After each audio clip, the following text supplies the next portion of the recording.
Hello friends, स्वागत है आपको हमारे यूट्यूब चैनल अवधि गुरुजी पर। आज हम आपको बताने वाले हैं हिंदी साहित्य का इतिहास और हिंदी साहित्य का वर्गीकरण। मतलब कि हिंदी साहित्य का जो इतिहास है उसका वर्गीकरण कैसे हुआ, किस किस भाग में हुआ, किस किस युग में हुआ और किस किस काल में हुआ।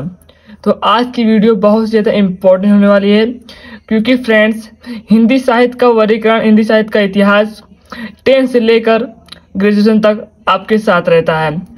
10th और 12th में इससे बहुत ज़्यादा क्वेश्चन आते हैं। 10th में जो 20 MCQ आते हैं उसमें ये बहुत ज़्यादा पूछ जाता है, और 12th में भी बहुत ज़्यादा ये पूछ जाता है, और ग्रेजुएशन में भी इसका बहुत बड़ा महत्व है। तो फ्रेंड्स यह वीडियो सभी स्टूडेंट के लिए बहुत ही ज़्यादा महत्वपूर्ण होने वाली है। तो चलिए शुरू करते हैं वीडियो को। तो वीडियो शुरू करने से पहले मेरी आपसे एक विनती है कि मेरे यूट्यूब चैनल को सब्सक्राइब कर लो, जिससे ऐसी वीडियो आपको मिलती रहे। तो सबसे पहले हिंदी साहित्य का वर्गीकरण किसमें किसमें हुआ था। तो पहला है आदिकाल, जिसे वीरगाथा काल के नाम से भी जाना जाता है, और दूसरा क्या था मध्यकाल, और तीसरा क्या था आधुनिक काल। तो फ्रेंड्स मध्यकाल दो भागों में था। पहला भक्ति काल और उसका नाम क्या था पूर्व मध्यकाल, और दूसरा रीतिकाल, उसका क्या था नाम उत्तर मध्यकाल। तो आदिकाल कितने भाग थे। पहला था सिद्ध साहित्य, दूसरा था नाथ साहित्य, तीसरा था जैन साहित्य, और चौथा था सारणी साहित्य, और पांचवा क्या था प्रकीर्णक साहित्य, और छठवां क्या था अपभ्रंश काव्य, और सातवां क्या था फुटकल रचनाएं। तो फ्रेंड्स आदिकाल इतने भागों में बांटा गया था, मतलब कि जो जिसे नाम से वीरगाथा के नाम से, वीरगाथा काल के नाम से जाना जाता है। उसके बाद मध्यकाल के दो भेद थे। पहला भक्ति काल, जिसे पूर्व मध्यकाल के नाम से जाना जाता है, और रीतिकाल, जिसे उत्तर मध्यकाल के नाम से जाना जाता है। फ्रेंड्स मैं इन सबको तो बता ही रहा हूँ, इन सब की रचनाएं और कवि और किसने इस युग का निर्धारण किया उसको भी आगे बताऊंगा। तो वीडियो काफी लंबी होने वाली है, तो वीडियो को लाइक कर दें। मैं सभी की कवियों की जितनी प्रमुख रचनाएं हैं उसको भी बताऊंगा, तो वीडियो बहुत ज्यादा इंपॉर्टेंट है आपके लिए। तो चलिए बढ़ते हैं वीडियो में। तो उसके बाद मध्यकाल कितने भागों में है, भक्ति काल और दूसरा रीतिकाल। तो भक्ति काल किसमें है, पूर्व मध्यकाल और उत्तर मध्यकाल, दो नाम से पुकारा जाता है। तो भक्ति काल के कितने भेद है फ्रेंड्स। पहला राम भक्ति काव्य, दूसरा कृष्ण भक्ति काव्य, तीसरा संत काव्य, चौथा है सूफी काव्य, पांचवा आख्यान काव्य, और छठवां फुटकल रचनाएं। उसके बाद फ्रेंड्स रीतिकाल, उत्तर मध्यकाल के तीन भेद हैं, रीतिबद्ध, रीति सिद्ध, रीति मुक्त कवि। तो फ्रेंड्स उसके बाद आधुनिक काल कितने में विभाजित है। चलिए थोड़ा कॉपी को ऊपर कर लेते हैं जिससे आपको स्पष्ट दिखाई दे।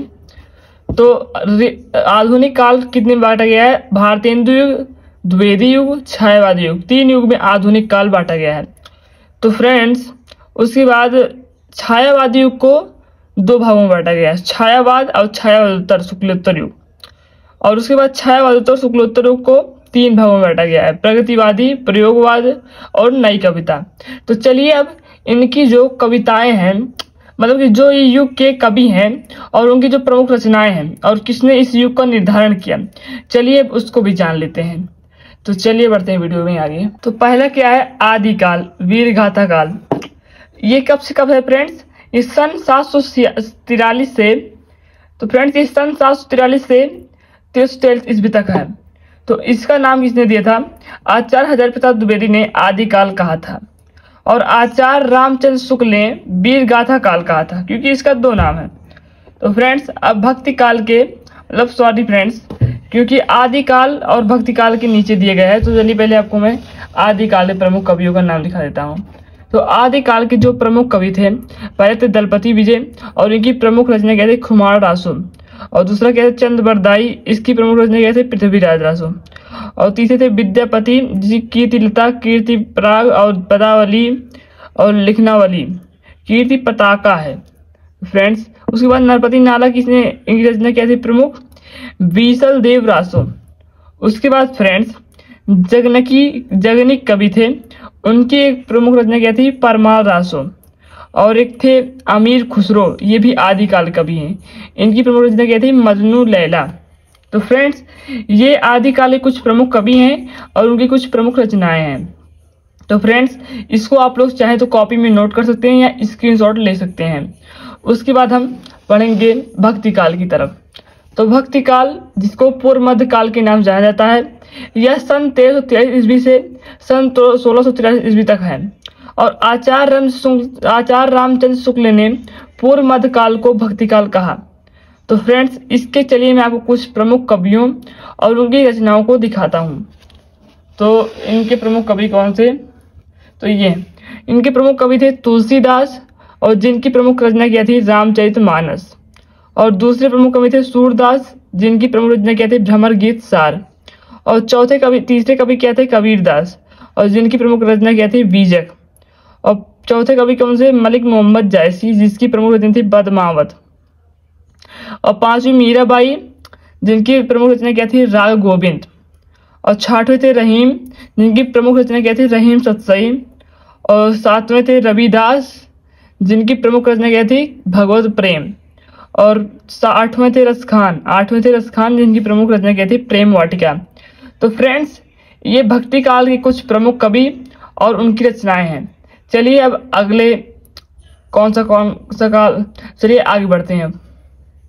तो फ्रेंड्स, तीसरा काल हमारा क्या था? रीतिकाल, जो कि सन 1650 ईस्वी से सन 1850 ईस्वी तक है।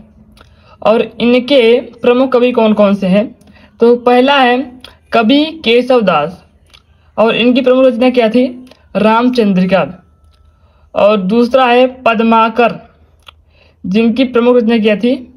पद्माभर। और तीसरे कवि कौन है? बिहारी, जिनकी प्रमुख रचना क्या थी? बिहारी। और चौथे प्रमुख कवि थे घनानंद, जिनकी प्रमुख रचना क्या थी? सुजान सागर।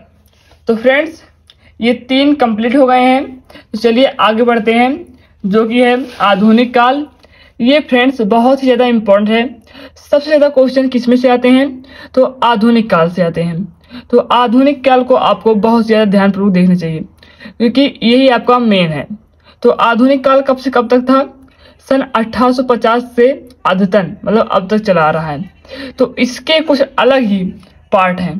तो पहला पार्ट क्या है? भारतेंदु युग, जिसका पुनर्जागरण काल के नाम से जाना जाता है। और ये 1850 से 1900 तक है। ये पूछा जाएगा आपको MCQ में, क्लास 10th के, क्लास 12th के और ग्रेजुएशन में पूछा जा सकता है। और दूसरा क्या है? द्विवेदी युग, जिसको जागरण सुधार काल के नाम से जाना जाता है, और 1900 से 1968 तक पूछा जाता है। तो फ्रेंड्स, ये सब क्लास 10th और क्लास 12th पूछा जाएगा। ग्रेजुएशन में आपको ये MCQ में नहीं मिलेगा। तो उसके बाद तीसरा क्वेश्चन क्या है? छायावाद। तीसरा काल क्या है फ्रेंड्स? युग क्या है? आधुनिक काल के जो भेद हैं, और तीसरा भेद क्या है? छायावाद, जो 1958 से 1936 तक है। आपको याद करने की ट्रिक क्या हो जाएगी? मतलब इसमें ट्रिक आपको अपनानी है, इसमें एक्शन तो आपको अपने आप याद हो जाएगा, क्योंकि आपको अगर लाइन से सब याद रहेगा तो देखिए 1950 से 1900 तक, तो 1900 से शुरू हो जाएगा, ये 1958 तक, 1958 से शुरू हो जाएगा 1936 तक। तो बस ऐसे आप लोग याद कीजिएगा। उसके बाद चौथा युग क्या है? प्रगतिवाद, जो कि 1936 से 1943 तक है। और उसके बाद क्या है? प्रयोगवाद, जो कि 1943 से 1954 तक है। और नई कविता लास्ट है, जो कि 1954 से अब तक चला आ रहा है। तो फ्रेंड्स, ये कुछ इसके भाग हैं आधुनिक काल की। तो चलिए अब इन सभी भागों के प्रमुख कवि और उनकी रचनाओं को देख लेते हैं, कौन कौन सी इनकी प्रमुख रचनाएं हैं और कौन कौन सी इनकी प्रमुख कवि हैं। क्योंकि कभी कभी पूछता है कि भारतेंदु युग के प्रमुख कवि का नाम बताइए, 3 कवियों का नाम बताइए और उनकी प्रमुख रचनाओं का नाम बताइए। तो ऐसे क्वेश्चन आपके आ सकते हैं। तो चलिए मैं आपको दिखा देता हूँ, जिससे आपको पूरा क्लियर हो जाए कि इसमें क्या है, पूरा हिंदी साहित्य का इतिहास क्या है और हिंदी साहित्य का वर्गीकरण कैसे हुआ था। तो चलिए अब आपको बताता हूँ हिंदी साहित्य का इतिहास क्या है। तो उसमें वर्गीकरण में जो कि भारतेंदु के प्रमुख कवि है, ये भी एक उसका पार्ट है। तो भारतेंदु के प्रमुख कवि कौन कौन से हैं? पहला है भारतेंदु हरिश्चंद्र, जिनकी प्रमुख रचना क्या थी? भारत दुर्दशा। उसके बाद दूसरा क्या है? श्रीनिवास दास, जिसकी प्रमुख रचना क्या थी? परीक्षा गुरु। और तीसरे कवि कौन से हैं? बालकृष्ण भट्ट, इनकी प्रमुख रचना क्या थी? चंद्रसेन। और चौथे कवि कौन से? प्रताप नारायण मिश्र, जिनकी प्रमुख रचना कौन सी थी? हठी अम्मीर। और उसके बाद द्विवेदी युग के प्रमुख कवि। फ्रेंड्स, इसके बाद द्विवेदी युग आ जाता है। मैंने ज़्यादा इसके पार्ट में ज़्यादा इसी कवियों का नाम नहीं लिखा है, ये बहुत ज़्यादा कवियों का आपको नाम लिखने की जरूरत नहीं है और ज़्यादा याद करने की जरूरत नहीं है। उसके बाद क्या है? पहला है महावीर प्रसाद द्विवेदी, जिनकी प्रमुख रचना क्या थी? देवी स्तुति। और दूसरा है मैथिली शरण गुप्त, जिनकी प्रबंध रचना क्या थी, भारत भारती। तो फ्रेंड्स ये सब पूछे जाने वाले क्वेश्चन है, इसलिए मैंने इसको मतलब जो ये रचनाएं सब पूछी जाने वाली हैं, इसलिए मैंने आपको यहाँ पर दिया है। हर साल अधिकतर पूछी जाने वाली क्वेश्चन है फ्रेंड्स। तो उसके बाद क्या था हमारा, छायावाद युग के प्रमुख कवि। तो पहले हैं जयशंकर प्रसाद, जिन्होंने तितली, जिनकी प्रमुख रचना क्या थी, तितली। उसके बाद चलिए फ्रेंड्स आगे बढ़ते हैं। उसके बाद है सूर्यकांत त्रिपाठी निराला, जिनकी प्रमुख रचना क्या थी, अनामिका। और उसके बाद सुमित्रा नंदन पत्र, जिसकी प्रमुख रचना क्या थी फ्रेंड्स, युगवाणी। और उसके बाद महादेवी वर्मा, जिनकी प्रमुख रचना क्या थी, दीपशिखा। तो फ्रेंड्स ये थे हमारे कुछ कवि और उनकी प्रमुख रचनाएं। उसके बाद हम आगे बढ़ते हैं। आगे क्या है, प्रगतिवादी युग के प्रमुख कवि और उनकी रचनाएं। तो पहले हैं नागार्जुन, जिनकी प्रमुख रचना क्या है, नई पौध। और दूसरे हैं रामधारी सिंह दिनकर, जिनकी प्रमुख रचना क्या है, उर्वशी। तो फ्रेंड्स ये जो मैं रचनाएं बता रहा हूँ, ये जो कवि हैं इनका क्वेश्चन आता है एमसीक्यू में कि इनकी प्रमुख रचनाएं बताइए, और ये तो फिर ये आ जाएगा कि ये किस युग के कवि हैं और जिस युग के हैं उसका टाइम मतलब उसका काल समय कितना है, कितने से कितने सन तक ये युग है। तो उस टाइम को मैंने आपको पहले ही बता दिया है और ये कवि और उनकी जितने मैं बता रहा हूँ कि वीडियो बहुत ज़्यादा इंपॉर्टेंट है फ्रेंड्स। आप लोग वीडियो को ध्यानपूर्वक दीजिए और बिना स्किप कर देखिए और वीडियो को लाइक करना ना भूलिएगा और चैनल को सब्सक्राइब कर लीजिए। उसके बाद प्रयोग आदि युग के प्रमुख कवि कौन से हैं, चलिए बढ़ते दिखाते हैं आपको। तो पहले हैं सचिनानंद हीरानंद वात्स्यायन अज्ञे, जिन्होंने लिखा था शेखर एक जीवनी।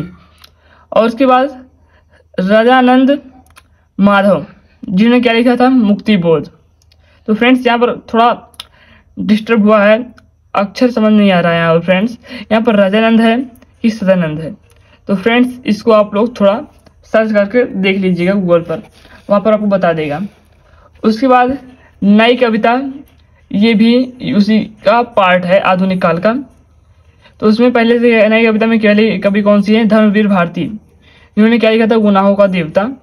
और कुंवर नारायण, जिन्होंने क्या लिखा था, आत्मजयी। तो फ्रेंड्स आज की वीडियो यहीं तक थी।